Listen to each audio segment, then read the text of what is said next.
Deader Than Dead, Matthias Jones series by R.P. Fitton. Chapter 1.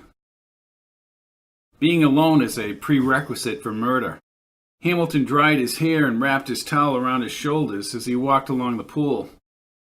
With nighttime falling, he was slightly concerned about being alone on the estate.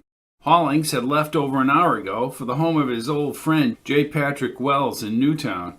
Only Wells had that 25-year-old bottle of wine with a $28,000 price tag that would surely impress his guests tomorrow night. Somebody ran across the grass near the edge of the property. "Who's out there?" As he prepared for his evening swim, and the pool began to glow within the evening shadows, Hamilton sensed an unaccustomed uneasiness. He picked up his private cell phone off the veranda table, but opted to use the landline before his swim. Matthias Jones. "Yes, Matthias, this is Hamilton Fletcher." He heard the sound of cheerleaders and a band playing in the background. Jones spoke over the ruckus. "Good evening, Hamilton. I was hoping you'd call so we could finalize the time for our chat tonight." "Sounds as though the rally is rocking the campus tonight." "Beginning as we speak." "Well, I won't hold you up. Be here at 8:15 sharp. And make sure you have all your specifications and needs for the new field house. Anything to be included in the plans should be put forth immediately, since I have an investor meeting tomorrow night." "And once again, Hamilton, thank you for your support behind the athletic program." "My pleasure, Matthias, and I must be frank with you. Feels darn good to have a winning team for once." "Well, Lark is about to speak to the rally." "I rest my case. See you soon. Goodbye." He thought for a second about the massive new field house and how he never would have built it if he hadn't brought in Matthias Jones as coach. Jones, he was convinced, would always have winning seasons and brought out the best in his players in all three sports: football, basketball, and baseball. He threw his towel to the side as his landline phone sounded, and he quickly picked it up. "Hello, Dad. This is Ham. I'm heading to the plant." "Ham, you don't need to be working after your trip." No, I was alerted by the alarm company when I got off the plane." "What happened?" "Well, the police are on the scene now." "Will you tell them that vandals will be prosecuted to the full extent of the law?" "I'll call you when I get back as soon as I have some information." "Very good. If I don't hear from you shortly, I'll send Pachico over there from the Prince William station." "Oh, you'll hear from me." "Very good. I'm taking my evening swim now." Just as he hung up the phone, he heard something over by the trash barrels and sprang to his feet. And then he yelled out, "If you bastards are here to get me, then come over here by the pool and face me." At that moment, a fox jutted into the woods. "Oh, for Pete's sakes," he said as he dove into the heated pool. In a murder mystery, it's a real risk to knock off one of the major characters. But that's what happens in Deader Than Dead. Hamilton Fletcher is alone by the pool on the Fletcher Estate atop Fletcher Hill, overlooking Hamilton, New Hampshire, the ocean, and the city of Prince William in the distance. The butler, Hollings, has gone to his friend Wells on a mission to get a $28,000 bottle of wine. Hamilton will serve this wine at an important investor meeting tomorrow morning. Somebody runs across the grass. He has a general feeling of uneasiness alone on the estate. He uses the landline to call Matthias Jones. Jones is at a pep rally before the football game tomorrow. He orders Jones after the pep rally to be at Fletcher Hill at 8:15 sharp. He next receives a call from his son Ham, who is returning from a sales trip in the Midwest. Ham is heading over to the plant because of an alarm that's been set off. Hamilton says to call him back, and he goes in for his evening swim. Somebody is at the trash barrel. He swears at them, and then a fox runs across the yard. He takes his swim in the pool, and then Ham calls back. Apparently the alarm has been a false alarm. Ham has made his report to the controller of the company, Malcolm Hayes, but he does tell Hamilton that his sales figures out of Ohio are up 26%. Hamilton tells Ham about the meeting with the investors for the new field house on Hamilton College. Then he thinks about Matthias Jones and how Cocoa Stefani was the one responsible for bringing Jones to the college. He hears something behind the house, but it appears to be nothing. He heads upstairs to take a shower and then he needs to do more company reports in his office off the pool in front of the atrium doors.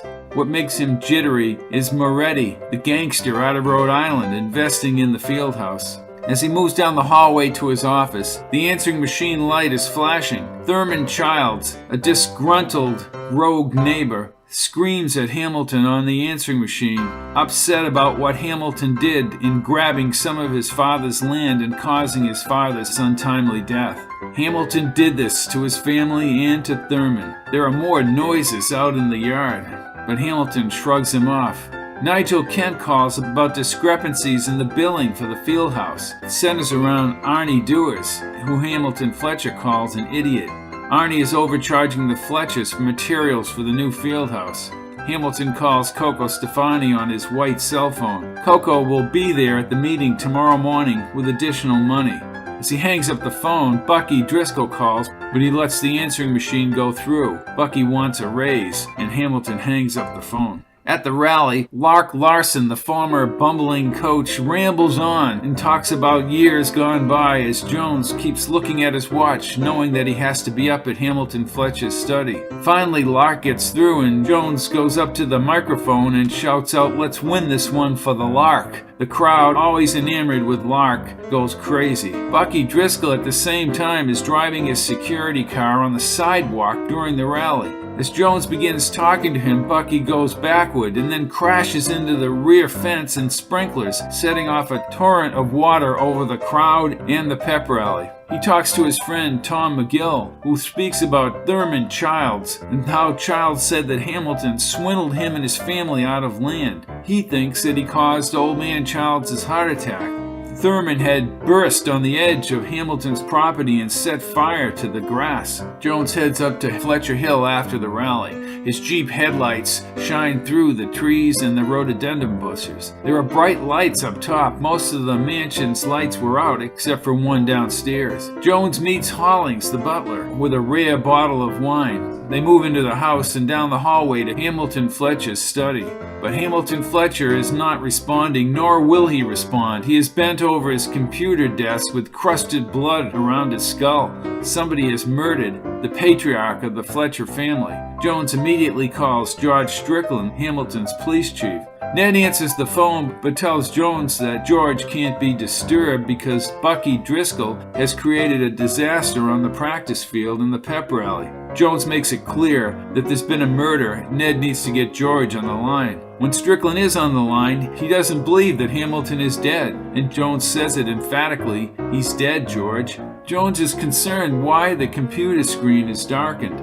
He calls Ham's voicemail. Ham is returning from his business trip. Jones looks down and sees the computer plug was pulled out of the wall. Strickland later tries to comfort Ham Fletcher, and Jones walks him over to sit down. Ham is stunned.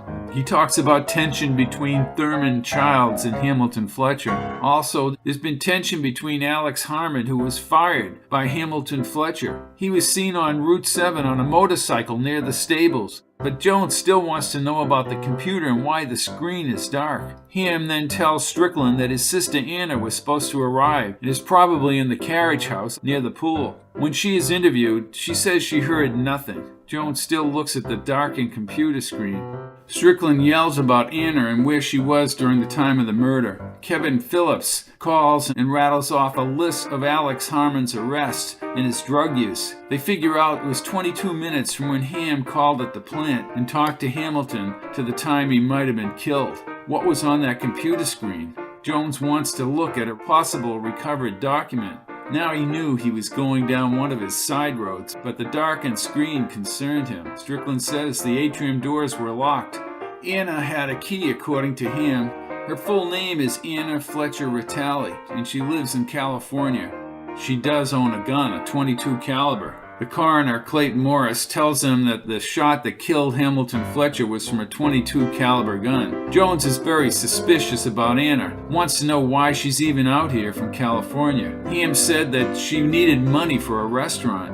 Hamilton's body is brought out, and Ham and Nigel are on the patio. Anna Fletcher appears with her bikini in an open robe. The plant manager was on vacation, and the controller, Malcolm Hayes, was at the golf course with his friend, the professor and writer Travis Thayer. at an awards dinner. Ham then tells Jones it was a battery backup for the computer. Jones then plugs in the computer and they find a company readout on the screen for Jersey Imports. Ham said that company was a subsidy and imported to wholesalers. Anna is being obstinate and won't answer any questions. She just says she was swimming at the time her father was killed. Ham, who doesn't get along with his sister, said that she was here to leech more money off her father because of her husband's failing restaurant. Cocoa Stefani calls. He's aware of what's happened to Hamilton Fletcher, but tells Jones it's imperative that he get a white cell phone out of the area because some of Coco's calls may be on that phone. Jones then asks Cocoa if he had something to do with Hamilton Fletcher's murder. "I got nothing to do with the old man's murder." Jones now has 3 suspects in his head: Alex Harmon, Anna Fletcher, and Thurman Childs. Jones wants to walk around the estate, but George Strickland said that everybody should leave and go back home. Jones defies his orders and shows up at the Fletcher estate at 1 a.m. He parks his car away from the house and walks into the pool area. Only the auxiliary lights are on now. He looks at the regular landline phone in the ice bucket but does not see a white cell phone. Suddenly the carriage house door opens. Anna walks out into the pool area with no top on. Jones hovers against the wall. When she goes back in the carriage house, he searches for the cell phone but can't find it. The big football game against Prouty was canceled because of Hamilton Fletcher's death. Jones then mentions to Strickland the next day about a thin white cell phone. Strickland seems a little perturbed that Jones didn't tell him that the night before. Jones is in his office and looks up at Lark's smiling picture. "You know it all, don't you, Lark?" Tom McGill looks at him as he walks in the office and asks him if he's talking to the pictures. McGill says that Thurman Childs is the key to Hamilton Fletcher's murder. Kevin Phillips, the detective from the Prince William Police Force, has done more research on Anna Ritali and she may be separated from her husband. Phillips doesn't trust her. Supposedly, she was underwater during the time of the shooting. Kevin Phillips tells Jones that Anna Fletcher Ritali is trouble. Alex Harmon seems to have disappeared off the face of the earth.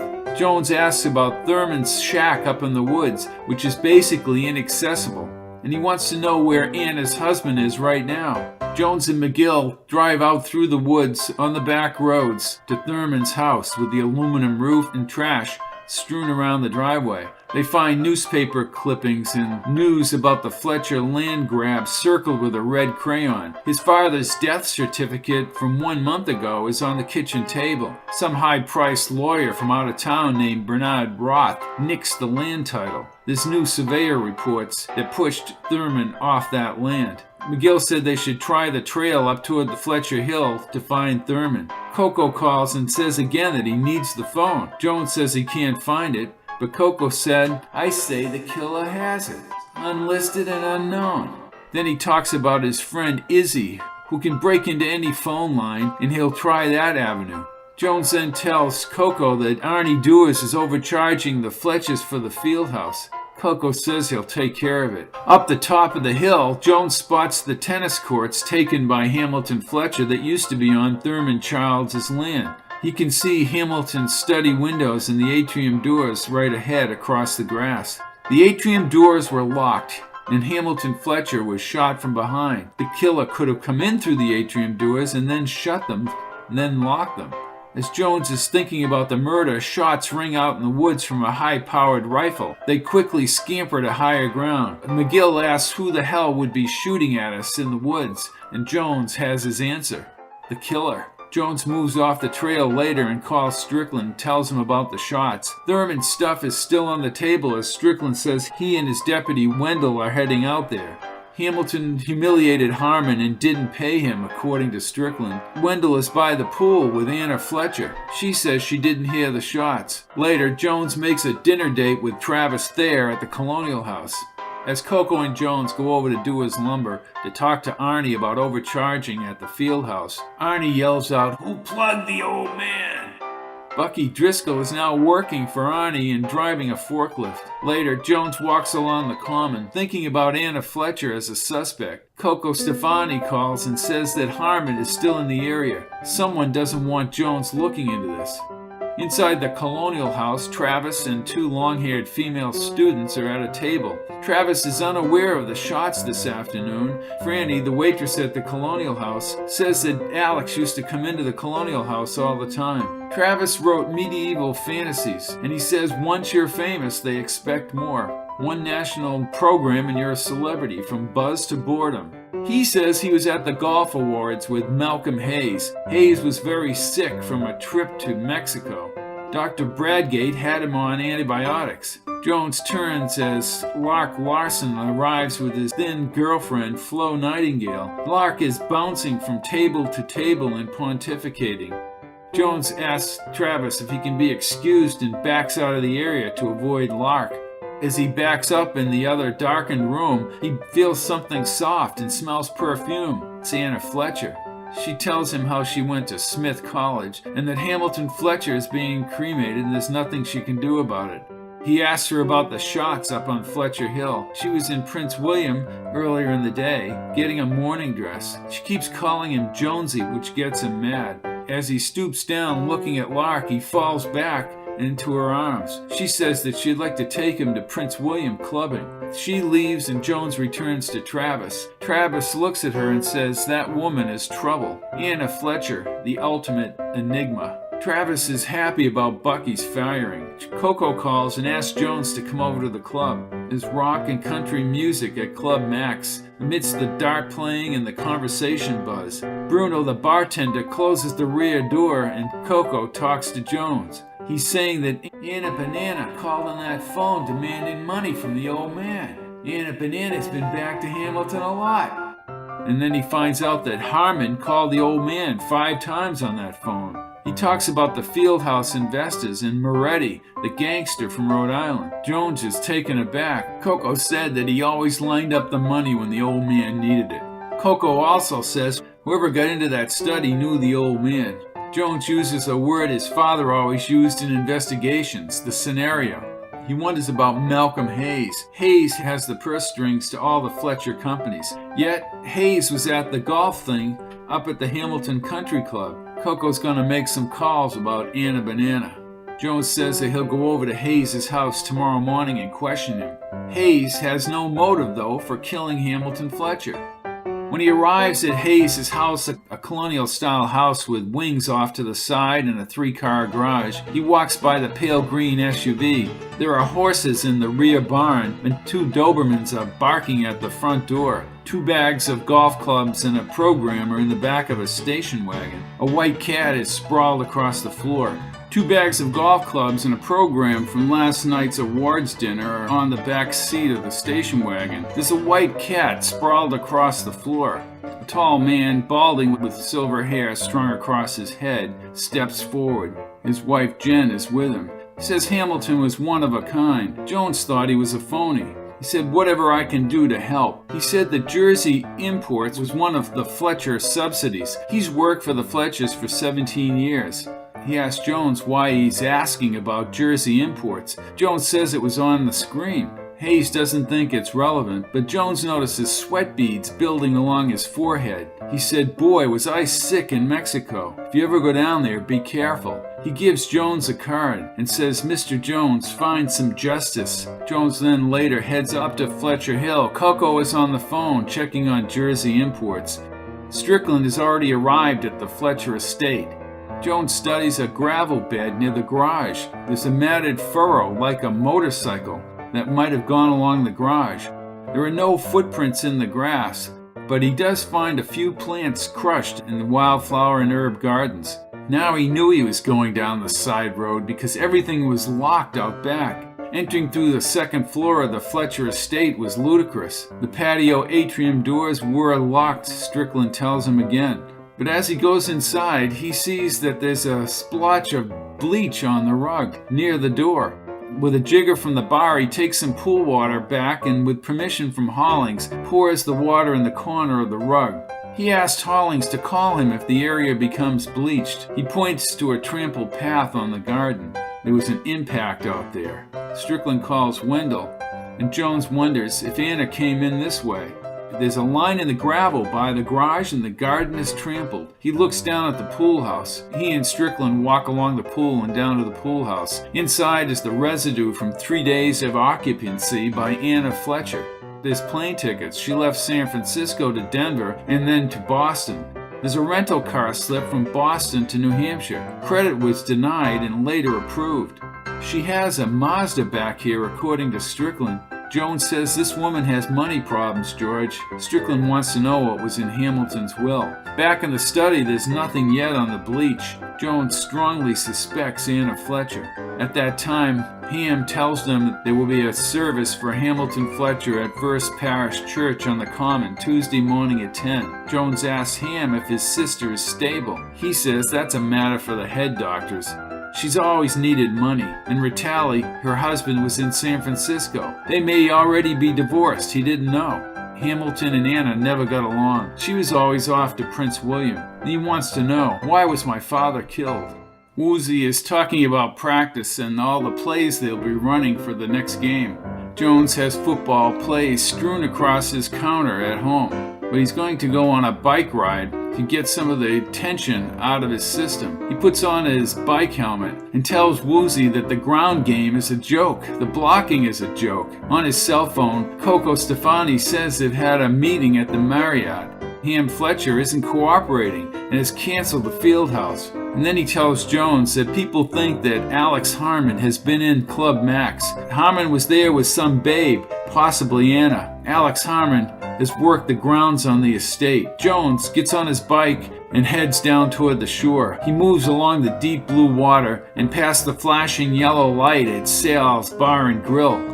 He spots Anna Fletcher walking by the cottages. He sets his bike between the dunes. Jones races onto the beach. In a mixture of perfume and salt air, he approaches Anna Fletcher. He finds out that Hamilton was a Princeton grad. Hamilton's father formed H.P. Fletcher and Sons Paint Company in Prince William. Anna is in a one-piece bathing suit, highlighting her prominent breast. She asks him to meet at Club Max tonight at 8 o'clock. As she leaves, Jones catches sight of her small rounded buttocks. Father Gallagher calls and he looks away from Anna. Gallagher wants tickets to the next football game, 15 tickets. Anna Fletcher waves and then beeps the horn. Jones says he'll be over the rectory tonight. Hollings calls and says that the rug indeed has been bleached. Jones pedals back along Shore Road. He wonders about bringing her over to the club. A truck approaches and the blast of a truck horn sends Jones onto the beach. The air brakes on the Dewar's lumber truck sound near the flashing yellow light. Bucky Driscoll is now driving truck for Dewar's lumber. Gallagher is in a baggy sweatshirt and jeans. Jones gives him 15 tickets to the games. He says that blocking will be better this week. Gallagher's watching one of the late season Red Sox games on the remote TV. There's scuttlebutt all around about that Fletcher woman. There's chlorine on the rug. Jones heads over to Club Max. Jones tells Coco there's scuttlebutt all around about that Fletcher woman, and there's chlorine on the rug. Coco watches Jones throw the darts and puts a grand on Jones's next throw. Jones hits right next to the bullseye. Coco leads him over to the bar. Where the hell is that Fletcher chick? You're not paying for this, Coco. He wants to know how Coco linked up with Hamilton Fletcher. He introduces BB and Cherry Gazoo, two of his girls, to Jones. Jones says, I remember the old quote, I never met a man I didn't like. She wants to know if it was Mae West, and he said, no, Will Rogers. Coco said, they like everybody, Jonesy. Ham had a lot of risky behavior in his youth. The old man took away his car. Anna is just a horny, spoiled brat. Coco says that he got Ham off the coke. We straightened Ham out. People were going after his brother Anthony's sports operation when the investor money was taken, but Coco stung them back. Some Queens guy named Wilfred Jenkins from Rhode Island murdered his brother. He's being protected by overseas people. Out on the floor, Anna has arrived and is already dancing. That woman is evil, according to Jones. She could have put somebody up to it. She flaunts herself all over the dance floor. Jones moves out and joins her. As he dances a slow dance with her, she rubs her sequined dress up against him, and he asks about her father, and she just says life goes on. He wants to know if Hamilton denied a request for her money. She's a suspect. She breaks the clasp, and he trails her over to the bar and says, if you kill the old man, I've got no mercy. And she says, I don't see a judge or a jury or an officer of the law. Pool water was bleached on your father's rug, according to Jones. She recognizes Cocoa and calls him Johnny Stefani. Then she says, I'm out of here. Cocoa tells Bruno to trail her. After Jones's encounter with Anna Fletcher, he pedals along the shore down to Sal's Grill. Arnie is on his cell phone. He gets nowhere when he confronts Arnie about the extra money about the field house. Sal tells Jones that on his own roof, Doers overcharged him and charged him maybe double on the roofing supplies. The whiny Courtney Jefferson and his mother are sitting at one of the tables. And he says, Lark Larson is looking for you. Said he has valuable information. And his mother says, Lark is a boob. He was a dictator. Lark can help you win this week's game. Jones rolls his eyes at that thought. Sal tells Jones he heard that Thurman was spotted in the town forest. McGill is on crutches from his hike up in the Fletcher Hills. Muddy Jacobs, real name Ralph Waldo Jacobs, volunteered that information about Thurman being spotted in the town forest. Cocoa leaves a message. He's on his way to see Arnie at Dewar's Lumber. He tells Jones that 5 or 6 guys saw Harmon at Club Max. Cocoa says he's done some maneuvering and now has arranged for the field house to be built. He mentions Jones's former girlfriend, Stephanie. Over at Dewar's Lumber, Jones and Cocoa arrive. Bucky, moving along with the forklift, nearly hits Cocoa. Cocoa says, I'm gonna get that guy. Cocoa takes a pipe out and throws it under the forklift, causing Bucky to go in a complete circle and crash into a side bin. Then he mentions to Bucky about Jones almost being hit on Shore Road and tells Bucky, get Doers. Somehow, Cocoa says that Driscoll is blackmailing old man Fletcher. One of the lumber trucks start outside and a cigarette is tossed from the cab as Arnie leaves the yard. Cocoa growls at Bucky. Then he calls his friend Vinny. They're gonna hijack the lumber truck and bring Arnie Dewars over to Cocoa's place on Crescent Street. Jones is in his office with his team manager Leo Crowley. He's eating a sub and sipping on a Coke as he waits on hold for the pompous Herbert Lane. He tells Leo that the blocking drills have been executed perfectly and they should win the game on Saturday. Herbert Lane gets on the line and tells Jones to quit harassing the Fletcher woman. Jones mentions Jersey imports and the portfolio investments, but Lane wants nothing to do with it. He hangs up the phone and looks at Leo and says, I hate that man. He tells Leo that they pulled the plug on Jersey with the screen still on. They didn't know that the battery backup would hold the file in place. On his cell, he hears from Kevin Phillips. Phillips tells him that Harmon was back here 2 months ago and was seen with Anna Fletcher.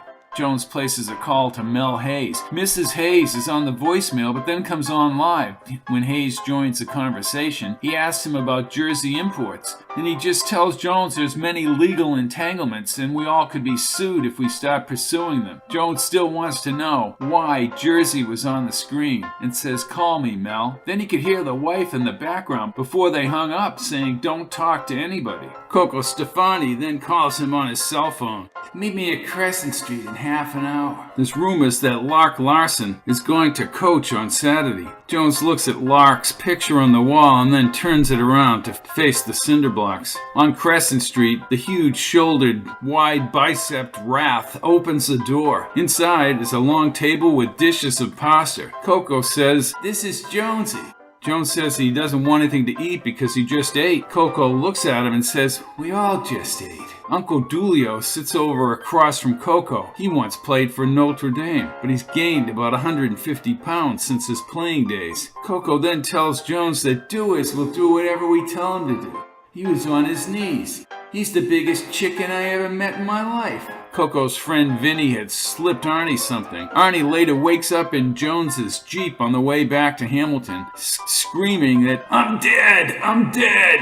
Arnie has a room full of computers at his house. He says he's a whiz and can hack into anything. The Norwich game is fast approaching with the ace quarterback Johnny Bender against Hamilton. Lark actually pulls up to the field during practice. Woozy in his red parka alerts Jones to Lark walking across the field. Jones says, "We have to score points," as Lark comes up and says, "No, you need to blitz him, rock him, sock him, knock him down." Jones tilts his head and then tells Woozy that Lark, for the first time in his life, might be right. They start listening to Lark's. Nigel then calls him and said there are no details concerning Hamilton Fletcher's will. Lark starts regaling everyone with his past stories. Nigel tells him that Hamilton hated and his husband Ritali. She and Ham would inherit Hamilton's money. Jones says that Nut Thurman is still on the loose and he's been seen with his gun. Nigel tells him that Roth will block anything. At that time, Jones reluctantly begins thinking about using Arnie to hack into the Fletcher computers. On the knoll on the common, First Parish Church holds the memorial service for Hamilton Fletcher. Jones listens to Lark's reminiscing as they move up the front walk. Father Gallagher says he would like to speak to the group. Strickland says he doesn't see Anna Fletcher or the blue Mazda. Over to the right, Cocoa Stefani in a dark suit steps out of his BMW. Cocoa tells Jones that Hamilton Fletcher's murder was clean, almost professional. Arnie Dewis shows up with his twin sister Evelyn. Jones gives her a double take and shakes her head. Nigel tells him as they sit in the pew that Hamilton would have turned 75 in November. In back of them, Bucky Driscoll starts blabbering loudly. Cocoa gets up and says he'll take care of it. He looks down at Bucky and says, "You don't shut that trap of yours and you'll be attending your own funeral." The pipe organ bursts up as Herbert Lane and Mayor Picarda take a seat up front. Cocoa tells Jones that Mayor Picarda has put the squeeze on Lane. An aging minister comes out of the back. Hamilton Fletcher had already been cremated. Jones looks at Anna's short black hair and smooth skin as the Reverend starts detailing the history of the Hamiltons and the Fletchers. Lark mentions how he had trouble parking his vehicle outside. Thurman Childs bursts upon the scene, stunning the crowd as he waves his 20-gauge shotgun across the front altar. He says that he doesn't want to hurt anybody. Anna then nods to Jones. Thurman tells Ham that his father is dead too because of your father. Thurman hurls his gun across the altar. Strickland and Cocoa, guns drawn, race up and apprehend him. Strickland cuffs him and he's led outside. Anna lip smiles to Jones. Cocoa comes back to the pew and says, "He's clamming up, Jonesy." McGill is quickly assembling his notes for an article in the Enterprise. Ham and Hollings were not at the estate at the time of the murder. Jones calls Dewar's Lumber, trying to locate Arnie. No one seems to be able to find Arnie as his name echoes over the Dewar's PA system. Up by Fletcher Drive, the reception for Hamilton Fletcher is held at the Fletcher Estate atop Fletcher Hill. The drive is lined with cars. Jones keeps thinking about Harmon and the plant alarm. Everyone was out of the house. Back at the station, Thurman has said nothing. Nigel thinks that Thurman did it. Hayes and Roth are in the middle of the reception room as L.G. Bentley, the town lawyer, comes over to Jones and glances at Bernard Roth from New York and says that Roth is the ultimate smoothie. Roth says nothing without prior thoughts. Jones notices something strange in Hamilton's study. There's a cat on the rug, attracted to something on the rug. Jones bends over. There's an herbal aroma barely discernible. Catnip. Then he wonders about Alex Harmon in the garden. Strickland is out at the Fletcher garden later. Anna is gone. Strickland says he's going to take her in for questioning. Kevin Phillips calls Strickland. Somebody had tampered with that plant alarm, causing Ham to go over there and be off the Fletcher estate. Jones says outright that somebody was paid to cut it. The same person got catnip on his shoes. Holling says that Anna is now upstairs. No one ever bought catnip for Edgar, Hamilton's cat. Ham looks up at Jones. Thurman Childs could not have cut that alarm at the plant. Cocoa tells Jones later on the cell phone that his complicity with the person who took the old man's cell phone. They were gonna keep Ham away from the house long enough to murder Hamilton. Cocoa is going to send somebody out to look for Harmon, a guy named Doc, who finds out information the hard way. Anna Fletcher is later not on the estate, and Strickland says that she's officially missing, probably going to find Alex Harmon. Over at Woozy's house, down the bottom of the hill across from the Fletcher estate, Woozy's horses prance around the field. He's telling Woozy that Lark was actually right. They need to blitz Bender to take him down. One of the Fletcher's white SUVs moves out of the Fletcher estate and down Route 7 at high speed. Jones immediately jumps into his Jeep and trails her. She's on her way to Prince William and actually ends up crossing over a shortcut in the Prince William Cemetery. He gets Cocoa on the cell phone and doesn't know how he can catch Anna, and Cocoa instructs him how to go around and end up on the outside street. He says that Uncle Dulio has made a connection between Alex Harmon and a lowlife named Steve Arena. Anna takes 4 side streets and ends up in Stetson Hills, a bad section of Prince William. In the middle of all this, Arnie calls on Jones's cell. Anna is now 300 yards ahead. He's offering his computer services free of charge. Jones waves him off and weaves through traffic. Anna goes left at the light to 464 Mulberry Street. Jones writes down the tenants' names, car tags, and other information. Arnie is still on the phone and said he's got a petition he wants Jones to sign, a petition from his sister Evelyn to save Bucky Driscoll's job. Jones looks around. Anna Fletcher has got away. Did she meet Harmon?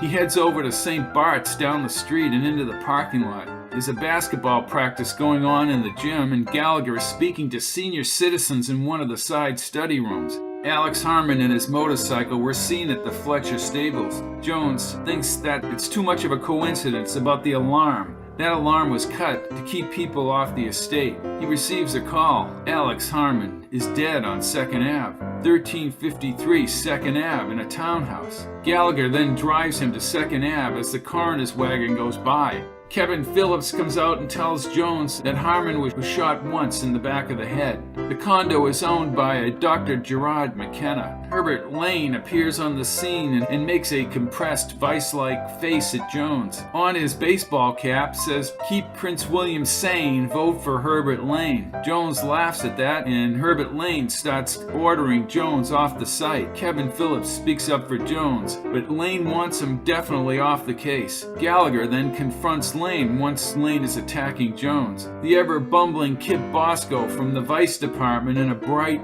green and black jogging suit appears on the scene and tells Jones to back off or I'll beat you up. Jones has to be pulled away from Bosco. Lane says he's going to get a restraining order against Jones. Gallagher pulls Jones back and says, "Tell Anna to turn herself in." It's now past midnight. Maybe Anna likes being on the run. Jones is woken up at 5:30. Still in his clothes, he's asleep on his front couch. The state police are at the front door. Wendell's uncle, Pinky Harris, knocks at the door again. Jones calls him Pinky and he corrects him and says, "Call me Trooper Harris or I'll lock you up, bring you over to the barracks." Jones tells him to get lost at that time of morning.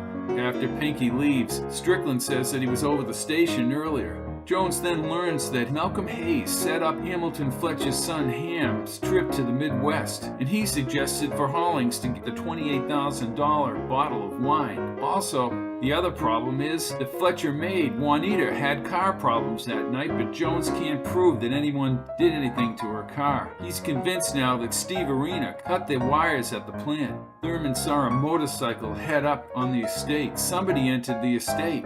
He calls Hayes' house again and talks to his wife. He gets the wife and then ends up traveling over to the Fletcher offices in Prince William to talk to Malcolm Hayes. He picks up a company history book, and as he's thumbing through it, Hayes berates him and says that book cost $8.57 to print. He quickly corrects himself and tells Jones that he can keep the book. It was produced by Professor Morton at Hamilton College, who did the research. Hayes tells Jones that Bernard Roth has told everyone in the Fletcher orbit to keep quiet. Jones asks about his stomach, and Hayes says it's cleared up with Dr. Bradgate's antibiotics. Jones notices something very strange, a racing track form buried amidst the paperwork on his desk. He receives a cell call. It's Anna Fletcher. She's distraught and whimpering. She says she didn't kill anyone. She needs Jones's help. She hangs up but quickly calls back and tells Jones that she's in the Hotel Sturtevant, room 463, a rundown hotel which used to be an exclusive getaway 100 years ago.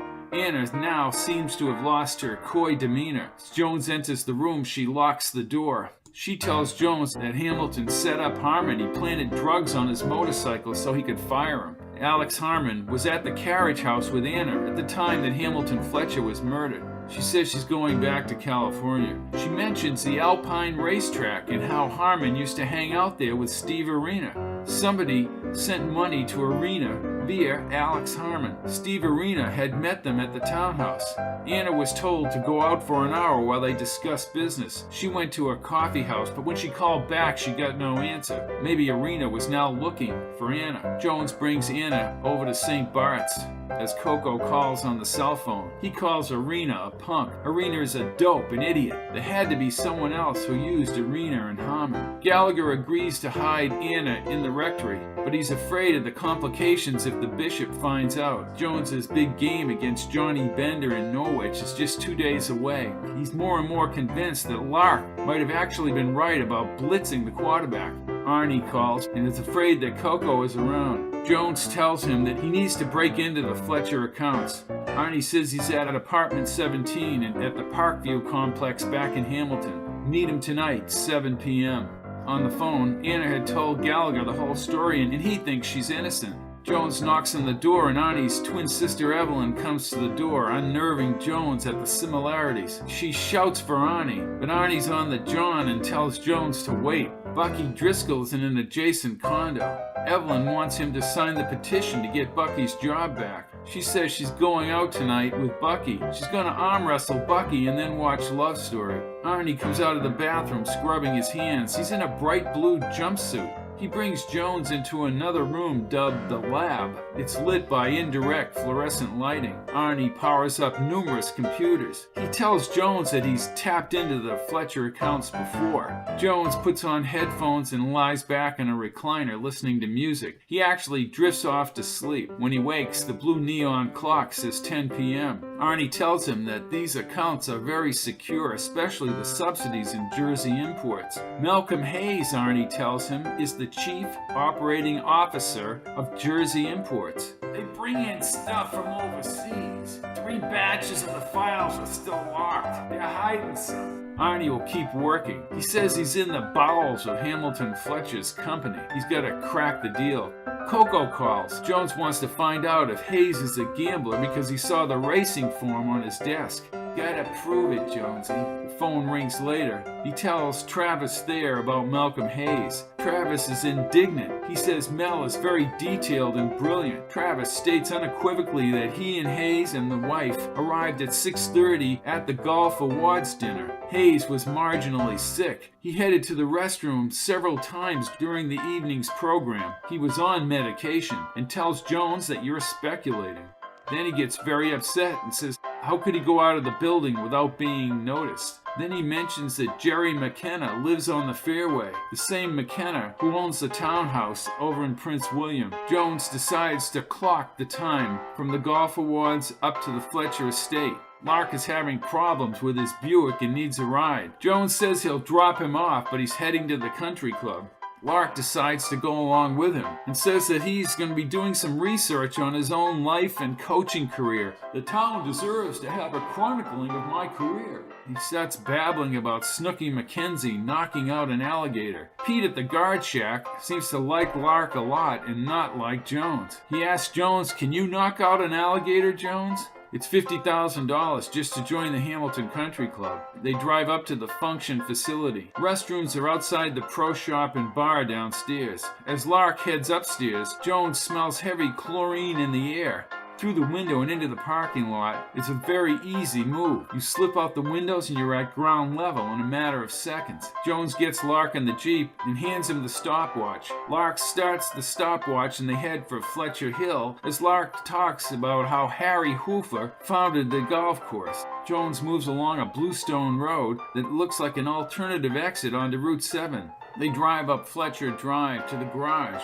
Jones moves right through the garden to the patio and tells Lark to stop the watch. It's at 6 minutes and 11 seconds. But he notices at this time, that some of the herbs are pushed down as if somebody trampled through the garden. Catnip, an herb, is growing in the garden. After he drops Locke off, he heads over to Hayes' house. Very strangely, there's a cat basking in his station wagon, and the Fletcher cat before had rolled over on the rugs. The herb in its natural state must have been quite potent. He needs a motive for Hayes, or something off the spreadsheets. Travis then calls and asks Jones to leave his friend Malcolm Hayes alone. He's been loyal to the Fletchers for 20 years, but things don't look good according to Jones. Travis said it's an insidious question about being in the bathroom. Jones says that you're letting your friendship, Travis, cloud the facts. Hayes has already talked to Bernard Roth, who tells Jones to back off.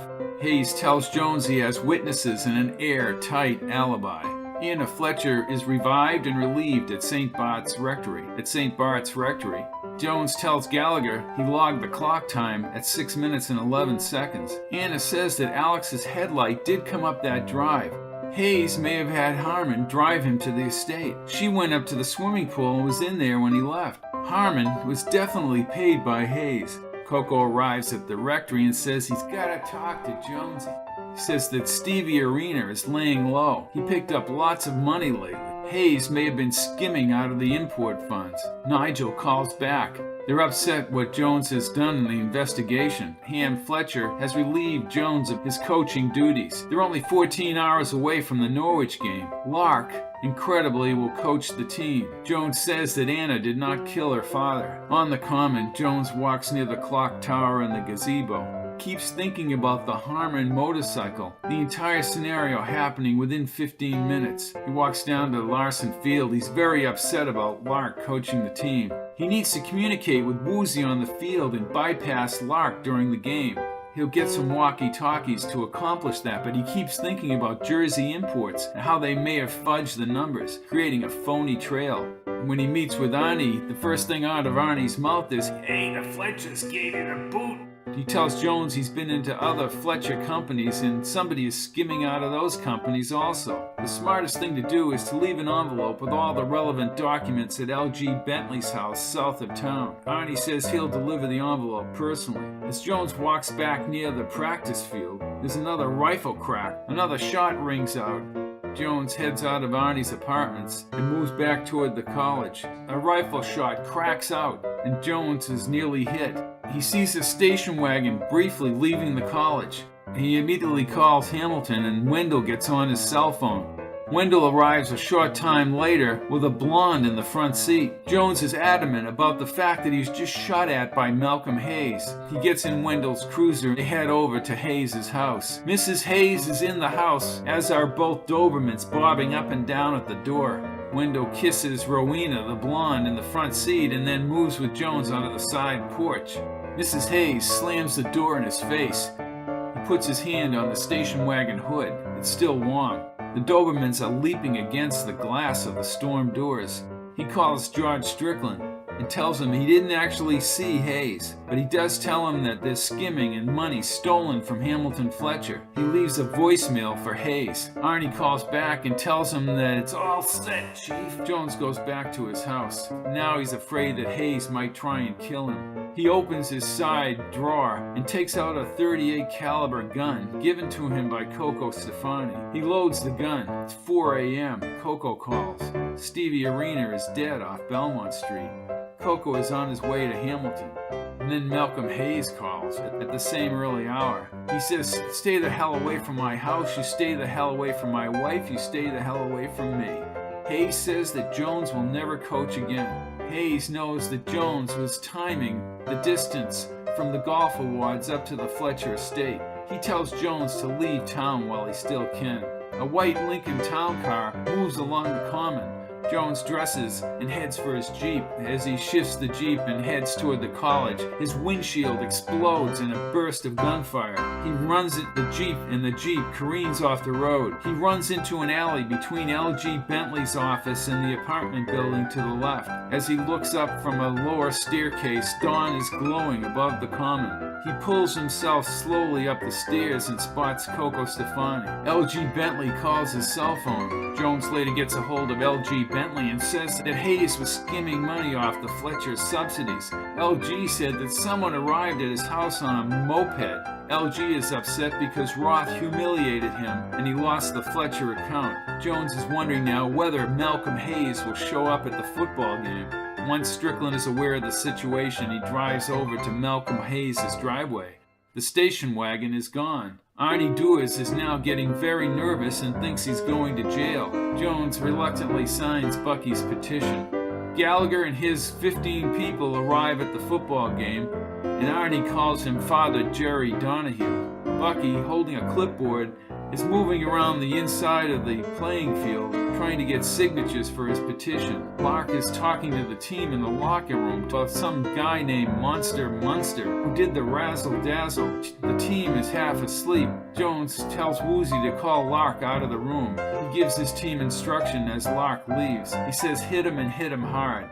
Jones climbs the broadcast booth and sits just outside. Bipper Bagley and Nom Friendly are broadcasting the game. Jones now tests his walkie-talkie with Woozy, and he may be able to run this game from the upper area. He spots Cocoa Stefani and his bouncer Bruno along the sideline, and the wide-shouldered Wrath just behind. The team moves out on the field, with the aging Lark Larson lagging behind in his bright blazer.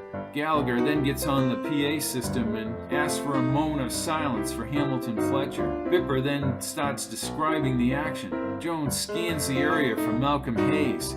Jones's first order via the walkie-talkie was to blitz Bender. Then Lark orders the quarterback to throw the ball. Jones tells Woozy they should stay on the ground.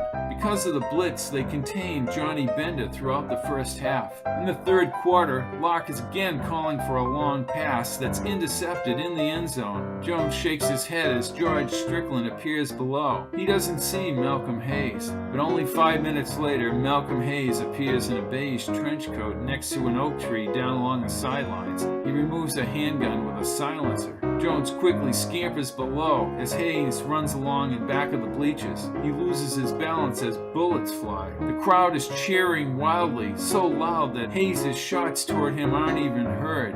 Under the end zone stand, Jones drops the gun and it falls down to the ground. Jones is dangling above as Hayes aims his gun. He has to compliment Jones. He thought he had an airtight alibi, and he didn't know about the battery backup. Hayes says how he used Alex Harmon and Steve Arena. He did it all. He even ruined Juanita's car. He didn't think about the bleach either. Jones tells that people know the Jersey column is off. Holding his clipboard with his petition, Bucky Driscoll wanders into the lower area where Hayes has a gun pointed up at Jones. He sticks the gun into Bucky's ribs. Strickland arrives and says, "You're all done, Hayes," and later Coco rounds the corner and tells Hayes he'll give him money if he drops the gun. Then Bucky makes an inane statement, "You don't have the guts to kill me." Hayes then flips out and says he wants safe passage out of the country. At that time, a ski-nosed middle-aged man appears out of nowhere and hits Malcolm Hayes hard. The gun flies and then the man bashes Hayes. Hayes is unconscious. The ski-nosed man then yells up, up and away and scampers over the fence outside the stadium. He runs up Hamilton Street holding his shoulder. Pinky Harris arrives and tries to take control of the situation as Coco disappears around the corner. Pinky tells Jones to shut his big trap. Then Jones looks at Bucky and says, "Bucky, you saved my life." All in a day's work. Hamilton actually wins the game 10-7. Tom McGill has the headline that Lark Larson shut down Johnny Bender.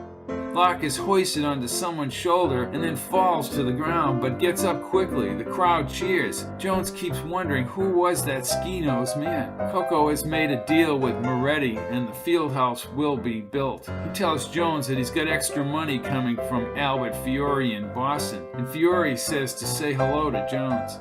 He says not to worry about Herbert Lane because he's been taken care of, and Bentley has the goods on Hayes. Coco is headed off to Rhode Island to take care of some business. Bucky Driscoll has been hired back to the school. Jones finds out that the ski-nosed man was indeed Snooky McKenzie, a former player of Lark's. But Snooky McKenzie has been in a mental hospital in New York for 25 years. Bucky's security car fishtails by, and Jones shakes his head. He looks into the display case and sees Snooky's photo in the big blast of 47. LG and Ham approach. Jones tells him that Travis has apologized. Ham lets Jones know that Arnie has changed all the invoices back to the correct amount for the field house. And then Ham tells Jones something very, very secret. Hamilton Fletcher, while he was at Princeton, spent wild weekends in New York City. He met a woman named Madeline. LG says traveled from Brooklyn to meet Hamilton all the time. She later blackmailed Hamilton and he paid her a monthly stipend. Bucky Driscoll is Hamilton Fletcher's son, but he doesn't know it. Ham says that secret will never get out, and Jones says it will be deader than dead.